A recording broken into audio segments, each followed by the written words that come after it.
Hi friends, இன்றைக்கி ஒரு குட்டி மினி பிளாக் பார்க்கலாமா? என்னடா இவன் இவ்வளோ வேகமாக போயிட்டு இப்படி ஒரு போஸ் கொடுக்குறான்னு சொல்லி பார்க்குறீங்க. வேறு ஒன்றும் இல்லைங்க, எங்கள் ஊரில் இருக்க ஃபாரஸ்ட் கஃபேன்னு தான் நானும் எங்கள் ஹஸ்பண்டும் வந்திருந்தோம். ரொம்ப நாளுக்கு அப்புறம் ஊர்லேருந்து வந்தனால டீ குடிச்சிட்டே வீட்டுக்கு போகலான்னு சொல்லிட்டு எங்கள் ஃபேவரட் பிளேஸ்க்கு நாங்கள் வந்துவிட்டோம். இந்த பிளேஸ் எங்கே இருக்குன்னா, கல்வராயன் ஹில்ஸை விசிட் பண்ணுற எல்லோரும் கருமந்துறையில் இருக்க அந்த ஃபாரஸ்ட் கஃபே விசிட் பண்ணி பாருங்கள். பியூட்டிஃபுல்லான ஒரு பிளேஸு. ஃப்ரெண்ட்ஸோடு என்ஜாய் பண்ணுறது, பர்த்டே பார்ட்டி செலிப்ரேட் பண்ணுறதெல்லாம் நைஸ் பிளேஸ்ன்னு சொல்லுவேன் இது. எங்கள் ஹஸ்பண்டுக்கு எப்போல்லாம் போர் அடிக்குதோ அப்பா கூட்டிகிட்டு போவாங்க.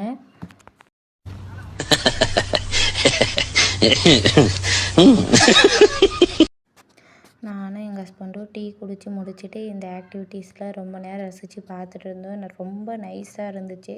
இந்த ஃபிஷ் டேங்க்கில் இருக்க ஃபிஷ்ஷில் ரொம்ப அட்ராக்டிவாக இருந்துச்சு. எங்களுக்கு ரொம்ப பிடிச்சிருந்துச்சு. இதெல்லாம் பார்த்துட்டு நாங்கள் ரிட்டன் வீட்டுக்கு கிளம்பிட்டோம். இந்த மினி விளாக் பிடிச்சிருந்தா லைக் பண்ணி, ஷேர் பண்ணி, கமெண்ட் பண்ணுங்கள். மறக்காமல் சப்ஸ்கிரைப் பண்ணிக்கோங்க. நாளைக்கு ஒரு வீடியோவில் பார்க்கலாம். பாய்.